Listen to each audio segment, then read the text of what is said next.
Nisha calls. Nisha calls. Anything else that you need from me, sir? I want to go on the phone. Because I can. What did I do to you that you want to get talking to me? I'm intoxicated. Nisha, you got a problem with me so bad. Fucking shut up! Nah, because it get me tight because I didn't even do nothing to Hey, this hold on for man. the shirt. The dashboard clock glowed soft green in the pre-dawn darkness. It was just past 6 in the morning. The neighborhood was silent. Most residents were still asleep. But in one driveway, the peace was already broken. Red and blue strobe lights cut through the humidity. A patrol car sat idling. Its camera was recording. An officer stepped out into the cool air. He was responding to a high-priority dispatch. The call involved allegations of choking. Domestic violence calls are volatile. They carry the highest risk for responding officers. Uncertainty defines these moments. The officer had to determine who was the victim. He had to determine who was the aggressor. He walked toward a parked sedan. 2 people were inside the vehicle. A man sat in the driver's seat. A woman sat in the passenger seat. Tension radiated from the car. The woman was speaking rapidly. Her words tumbled out in a stream of denial. "He don't know," she said. She turned to the driver. "I didn't drink nothing. Babe." Her voice was high and defensive. She repeated the phrase multiple times. "I didn't drink nothing." The repetition was frantic. It suggested a disconnect from reality. The officer had not yet accused her of drinking. Her preemptive denial raised immediate red flags. It signaled potential intoxication. It also signaled a defensive mindset. She pivoted her attention to the officer. Her tone shifted from pleading to aggressive. "Leave my boyfriend alone," she demanded. "He ain't do nothing."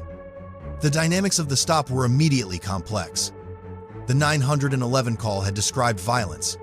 Specifically, someone had been choked. The officer needed to separate the parties. This is standard procedure. Separation prevents intimidation. It allows victims to speak freely. But the passenger refused to be managed. She leaned back in the seat. She closed her eyes briefly. "I'm trying to go to sleep," she muttered. This was not a normal traffic stop.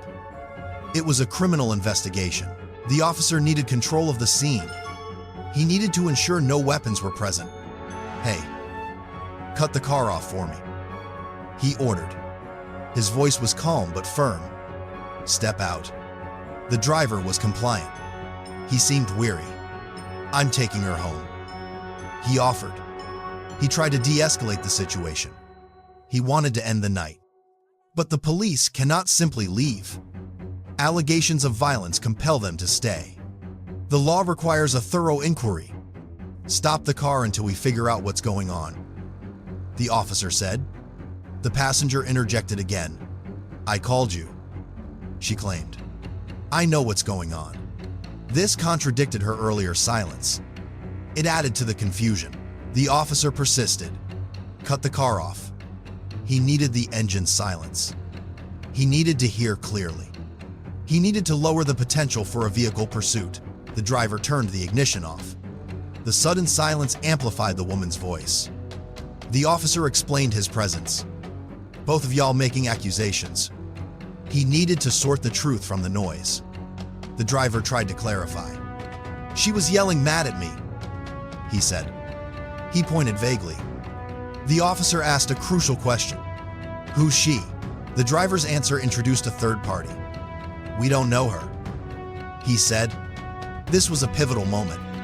The 911 call might have originated from a stranger. She was upset. The driver continued. "That's my girlfriend." He pointed to the passenger. "Somebody stole some money from her tonight." The narrative was messy. A third woman had been in the car. She was the one yelling. She had allegedly left the scene. This meant the primary suspect might be gone, or the victim might be gone. The officer had to verify this story. He could not take the driver's word alone. He turned his attention to the passenger. "Ma'am, step out the car," he commanded. Under the law, this is a lawful order. Pennsylvania v. Mims established this authority. Officers can order drivers out. Maryland v. Wilson extended this to passengers. The safety of the officer is paramount. The investigation required her exit. She refused immediately.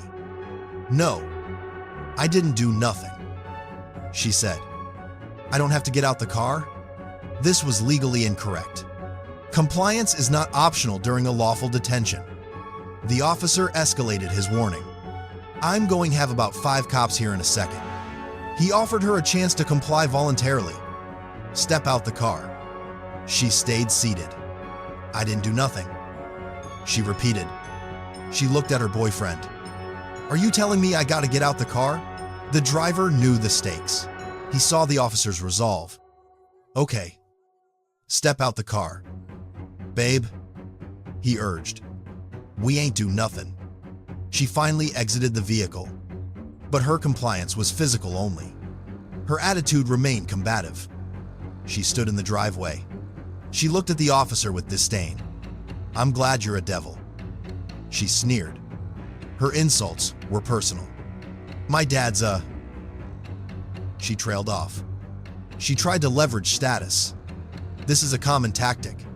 It rarely works. The officer ignored the taunt. He focused on the investigation. He needed to identify everyone involved. "What is your name?" he asked. The investigation could not proceed without identification. In many jurisdictions, this is a critical juncture.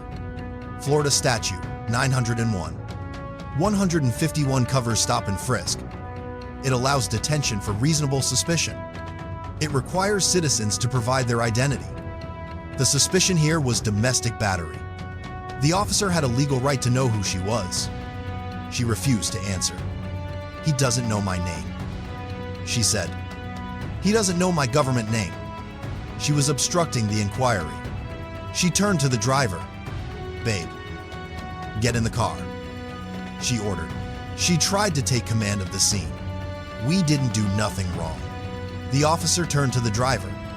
"What was the female name?" he asked. "She's been less than cooperative." The driver hesitated. He was caught in the middle. He wanted to go home. He did not want to escalate his girlfriend's trouble. The woman interrupted again. "I'm not even going to get out the car," she said. Confused, she was already standing outside. Her intoxication was becoming apparent. Her thoughts were disjointed. "I'm black," she stated. "I'm not about to play these games with them." She viewed the interaction through a racial lens. She saw oppression where the officer saw procedure. "We can go," she insisted. She began walking toward the house. This was a critical error. In a detention, movement is restricted. Leaving the scene is obstruction. "I'm going in the house," she announced. The officer moved to intercept. "Ma'am, in about 5 seconds, you about to be put in cuffs." The warning was stark. He was drawing a line in the sand. She stopped. "I didn't do nothing wrong," she yelled. Her voice rose in the quiet neighborhood. "You're not going in the house," the officer repeated. He explained the legal basis. He has to do an investigation. She argued the premise. But there's no investigation. She believed her innocence negated the process. This is a common misunderstanding. Innocence is the conclusion of an investigation. It is not a shield against the investigation itself. The officer clarified. "Because you're making accusations on the phone." He referred to the 911 call. She denied making the call. "And he's arresting me for no reason," she shouted. He corrected her. "He's not arresting you. At this stage, she was merely detained. There is a legal difference. Detention is temporary. Arrest is custodial." He asked for ID again. "I'm looking for your ID. All I want is your ID." It was a simple request. Compliance would have ended the tension. She claimed it was lost. "It's lost." "What is your name?" she deflected. She tried to reverse the interrogation. She demanded he walk her to the house. "He can't touch you," she told herself. "He can't touch me." She was coaching herself on her rights. But her understanding was flawed. Physical control is permitted during detention, especially if the subject tries to flee. "There's cameras right here," she noted. She pointed to the house surveillance. I don't care what they are, the officer replied. He was confident in his lawful authority. He asked for her name again. She finally offered a response. Nisha Ko, she said. The name sounded incomplete. It sounded like a nickname. The officer pressed for more. Anything else that you need from me? Sir? She asked sarcastically. She turned to the door again. I'm gonna go in one more time. The officer blocked her path. I'm not about to play these little games with you, he said. His patience was eroding. He had a duty to investigate a felony. Choking is often charged as felony battery. He could not walk away. She began to yell. Holy, I have freedom of speech. She invoked the First Amendment. This is another common defense. But freedom of speech has limits. It does not cover fighting words. It does not cover obstruction of justice. It does not cover screaming in a residential neighborhood at dawn. Florida Statute 877. 03 defines disorderly conduct. It includes acts that breach the peace. Her volume was crossing that threshold. She pulled out her phone. I got a camera. 2, she announced. She began recording the officer. This is her right. Recording police in public is protected, but it does not excuse noncompliance. She gave her name again. Nisha Coles. She said. She spelled it. Neshiacoles. The spelling did not match the pronunciation. The officer noted the discrepancy. He asked for her date of birth. August 31st, 1998. She answered. She provided this detail quickly. It suggested truthfulness on this point, but then she pivoted back to the victimhood narrative. Why are you so like... I didn't hurt him. She gestured to the driver. The officer seized on the inconsistency. You said he choked you on the phone. She denied it vehemently. I don't want to talk. That wasn't me. She pointed to the phantom third party. That was somebody else. I don't know where she at. This was the crux of the investigation. If a third woman had called 911 screaming, she might be injured. She might be hiding nearby. The police had a duty to find her. They could not simply leave because Dinesha claimed it was somebody else. Dineshia's anxiety spiked. I'm scared, she said. Can I go in the house? The officer refused. Nope. She asked why. I'm investigating, he said. The circular argument continued. She felt harassed. He felt obstructed. You just brought a problem with me for no reason, she accused. The officer tried to explain the gravity. Right now, I'm doing a criminal investigation.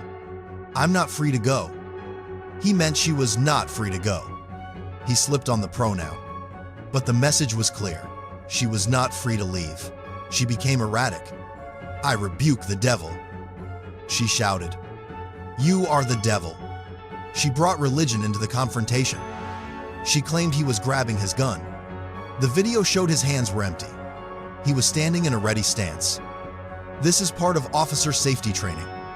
It is the interview stance. It protects the weapon side. She misinterpreted his posture. Why you grabbing your gun? She screamed. Her perception was skewed by fear and alcohol. You know people. I rebuke the devil. The officer tried to de-escalate with silence. Just be quiet. He said, everything's going to be good. He wanted the noise to stop. He wanted to run her name. He wanted to verify the story. But she could not be quiet. The alcohol lowered her inhibitions. The stress triggered her fight response. Why I have to be quiet, she argued. I ain't do nothing. The cycle of command and refusal accelerated. She intoxicated.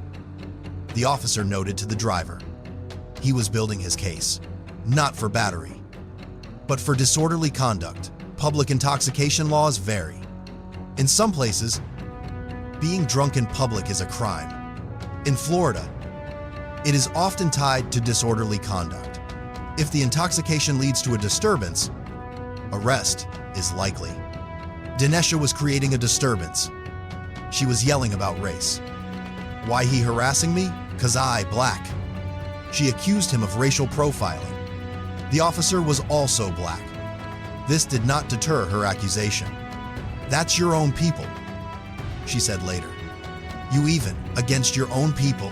She felt betrayed by his uniform. She expected solidarity.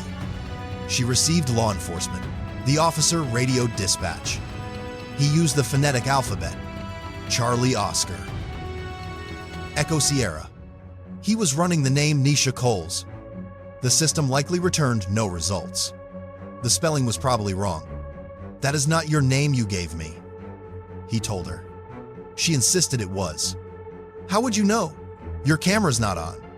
She fixated on his body camera. She claimed he turned it off. Why is your camera off? Sir, she demanded. I can't find any black and I'm scared. Her sentences were becoming nonsensical. She was projecting her fear. The officer checked his equipment. My camera's on, he assured her. The driver tried to intervene. He was calm. He was the anchor in the chaos. Babe, where is your phone? He asked. He wanted to find her ID. He wanted to prove who she was. He knew that identification would end the detention.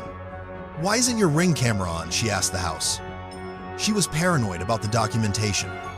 She wanted witnesses. She wanted protection. The officer was losing patience.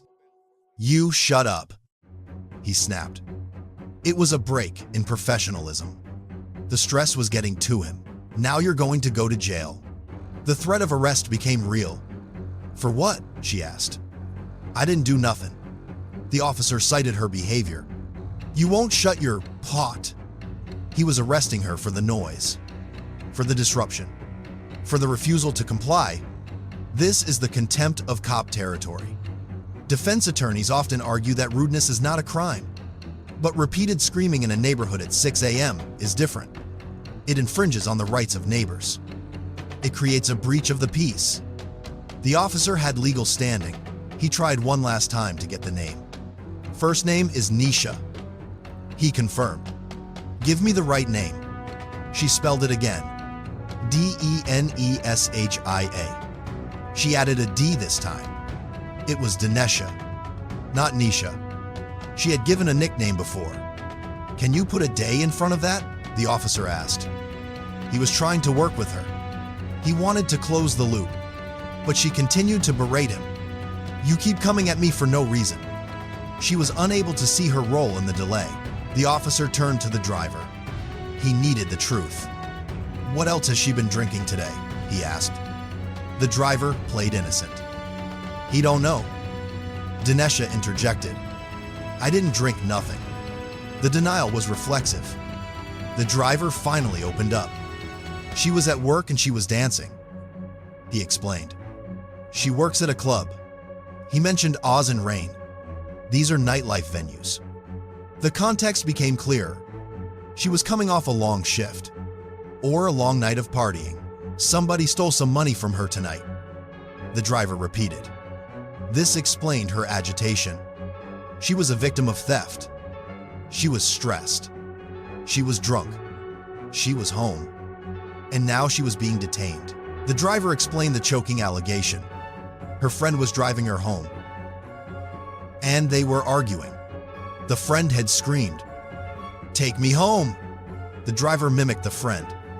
She goes, "Bitch, take me home." This third party was the source of the 911 call. She was the one screaming about choking.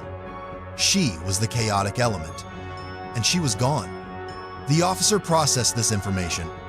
So, until I find out who she is, she can't go. He pointed at Dinesha.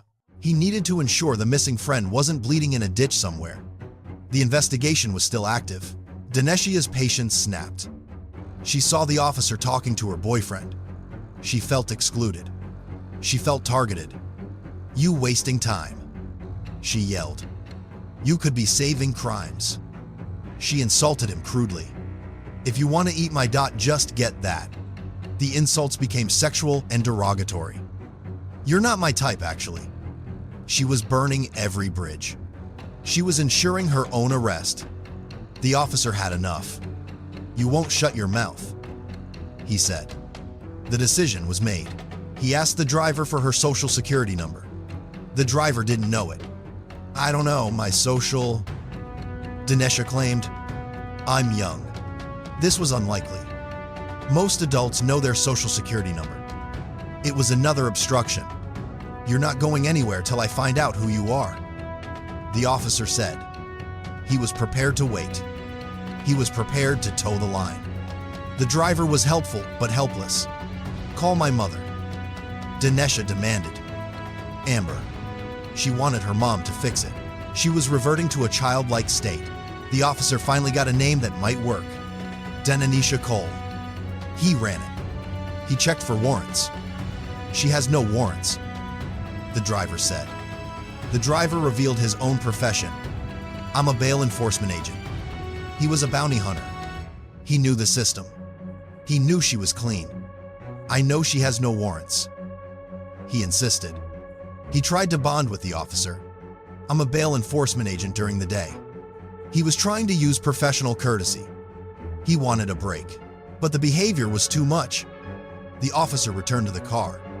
"Hop out," he told the driver. "The sergeant has to search you." A supervisor had arrived. The investigation was expanding. Dinesha realized what was happening. "Oh my God. Why?" she started screaming. "I didn't do nothing." The reality of the arrest set in. The officer moved to cuff her. "Turn around," he ordered. She resisted. Not with violence, but with tension. "Why you holding me like that?" she cried. "Let me go." The handcuffs clicked shut. The sound was final. The freedom of the night was over. She was now a prisoner. "You weird." She spat at the officer. "Shut up," he replied. "Your ugly ass." The professionalism was gone on both sides. It was a street fight of words. The officer guided her to the cruiser. She screamed for her boyfriend. "Babe, call me! Get me out!" She was desperate. "We got to sue this black." She threatened litigation. She threatened his career. "Look at your daughter," she taunted, referencing his screensaver. "She going to be sad when she see this video?" She sat in the back of the patrol car. The adrenaline was fading. The reality of the booking process loomed. Fingerprints, mug shots, a holding cell. The charge was disorderly conduct. It creates a criminal record. It costs money. It costs time. The driver stood in the driveway. He watched the car. He had tried to de-escalate. He had tried to explain, but the alcohol and the anger had won. The friend who started it all was nowhere to be found. The consequences fell solely on Dinesha, legally. The arrest held water. Florida Statute 877. 03 is broad. It covers conduct that corrupts the public morals or outrages the sense of public decency. Screaming sexual insults and racial slurs at a police officer in a residential neighborhood fits the bill. The failure to identify was a compounding factor. While she eventually gave a name, the initial delay and the false names obstructed the lawful investigation into the domestic battery. The officer had reasonable suspicion to detain her. Her actions during that detention provided the probable cause for the arrest. The impact of such arrests is often minimized. It is just a misdemeanor. But for Dinesha, it meant a night in jail. It meant bail money. It meant a lawyer. It meant explaining the arrest to her employer at the club. For the officer, it was another chaotic domestic call. It was another file to write up. It was another challenge to his patience. For the community, it was a disturbed morning. A reminder that the chaos of the city can bleed into the quietest driveways. The video of the incident would survive. It would be requested under public records laws. It would be uploaded to the internet. Strangers would judge Dinesha's intoxication. They would judge the officer's shut up comments. They would debate the driver's passivity. The incident became a piece of public property. A digital footprint of a bad night. There were lessons here. For the public, when detained, silence is powerful. Compliance with identification requests is usually mandatory. Fighting the investigation on the street rarely works. It is better to fight in court. For law enforcement, the struggle to maintain composure is real. Verbal abuse is grueling, but professionalism is the shield. Snapping back at a suspect fuels the fire. It gives the defense ammunition. For the designated driver, controlling the environment is impossible when alcohol is involved. Sometimes, despite the best efforts. The outcome is determined by the most intoxicated person in the room. The patrol car pulled away. The red and blue lights faded from the trees. The driveway was empty again. The silence returned. But the legal machinery had just begun to turn. Dinesha Cole was on her way to the county jail. The sun was coming up. The holiday weekend continued. But the party was over. The case would likely resolve with a plea, a fine, maybe probation. The justice system is an assembly line for these incidents. They happen every night. They are the friction points of society. Alcohol, emotion, and authority colliding in the dark. The specific details fade, but the pattern remains. A call for help, a misunderstanding, an escalation, and the click of cuffs closing the scene.